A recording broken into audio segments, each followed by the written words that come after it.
Well, it's time to finally talk about the final sequel in this 10 film series, Hellraiser. Hellraiser Judgment.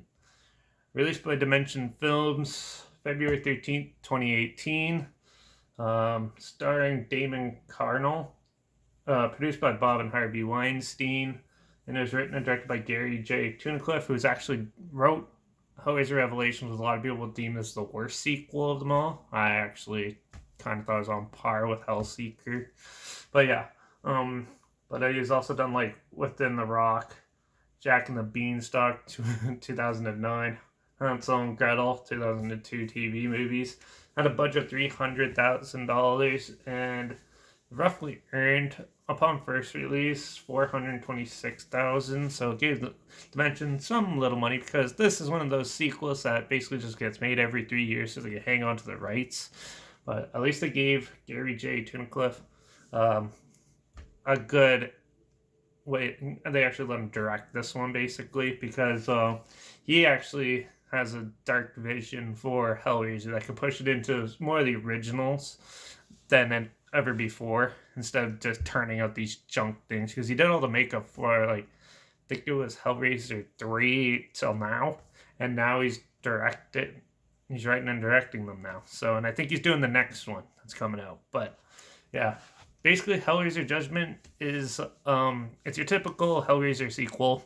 um yeah, there's three detectives and they're trying to find a serial killer, but what they don't realize is that in this house is basically a house of torment. It's basically, this movie here is more meant for like fans of Saw and like Hostel and like those, the Human Centipede, those type of films. This one's more directed towards those, try to get more different types of horror fans into the series a bit, because this is definitely a gross out horror for the most part.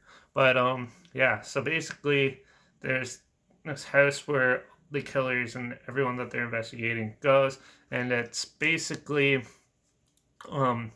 you meet a guy named the Auditor, who is basically one of Pinhead's Cenobites, basically, and he basically will type your sins out on an old-fashioned typewriter in your own blood, and basically you learn from him. He brings out the evil within you, basically, puts it on skin paper and gives it to the accuser, who eats it and then vomits it out, and basically puts it down the tube. And then there's what they call the jury, which is three faceless girls, basically feel it up with their hands and stuff like that and declare if you're guilty or not, and then you're basically headed to hell. So yeah, it's pretty interesting. It's very back and forth, but definitely the makeup effects in this is actually pretty well done, especially for a film that's solely $300,000 budget. Like, this film was surprisingly interesting, and it was written as a Hellraiser film too, which does it better in my opinion for a sequel. And yeah, so overall, I thought this film was it is very violent, but I like that kind of stuff. So obviously, I like this one a lot more than most of the sequels.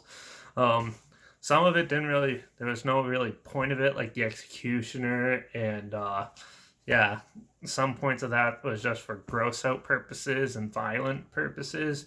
But they definitely made a point of it being hell's not supposed to be something visually appealing. It's supposed to be grotesque and stuff like that. So I like how they went with that angle of it. Now, the acting in this film is pretty cheesy sometimes, and they do sort of follow the cliche serial killer thing like they've done in previous sequels, but I guess that's the easiest way you could probably do and put it into this type of film. Especially to save the franchise, you kind of have to do that. So yeah, and I gotta say, the guy who they have playing Pinhead in this one actually does a pretty good job. He's almost on par with Bradley, who did the original like 6 films or something like that. But yeah, he's done way better. This guy who plays Pinhead in this one did way better than the guy who did it in Revelations, I thought. And I love the darker tone of this whole film and stuff. Like, they find a dog in like someone's corpse and stuff like that. Like, you don't really think of that with a killer and stuff like that. And overall, it's pretty cool. I like the ambiguous, I think, ending sort of like the detectives and stuff because they don't really tie it all up. I found they kind of left it for your own interpretation, and then basically what they did do is a shocker. Spoiler, by the way. Uh, Pinhead gets cast out of hell into his own version of hell, which is being homeless with no power whatsoever in the world. So that was a cool little twist ending. It seemed kind of tacked on, but it was definitely worth it and definitely upped the stakes for Hellraiser sequels. I actually thought it's not the best sequel ever, and it's definitely a super dark, gross out horror film for so some people won't be able to sit through this, but if you can't, it is a short film too. It's only an hour and 20 minutes, but I think this one was pretty well done. It's like up there with like Inferno and Hellraiser 3, I think. Like, it's better than those ones where they just basically wrote in a couple scenes with like the Cenobites and Pinhead in it. This one, they actually tried to construct it, so it made somewhat more sense and stuff. So, definitely kudos to them for that. Also, I just want to point out that the auditor in the film, the guy who I was talking about, type in it, and whose makeup design is actually an old sort of style of what Pinhead was supposed to look like, but then they went with more of the Pinhead look.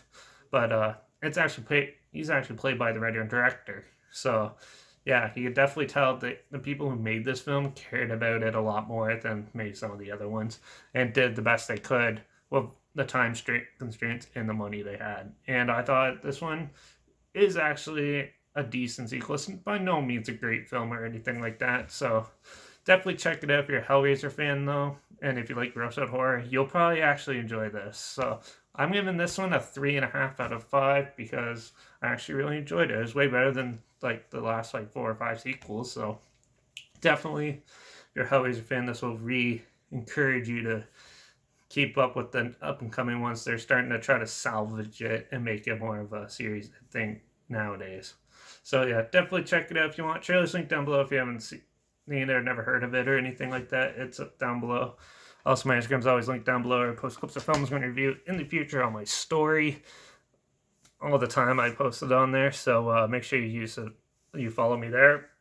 Also, look for the title of the film and a hashtag if you're interested. I hide it somewhere in the video clip for fun, so if you want to try to find that or just curious and trying to guess what I'm going to review next, make sure you follow me on Instagram. Also, I put the genre and sometimes subgenre of film on my story as well. So, just so if it's like a gross horror film like this one, some people might not want to really care to hear about that, so then they could not whine to me and stuff like that about it. But yeah, anyways, so yeah, make sure you follow me on Instagram, like this video, share it so more people are aware of it.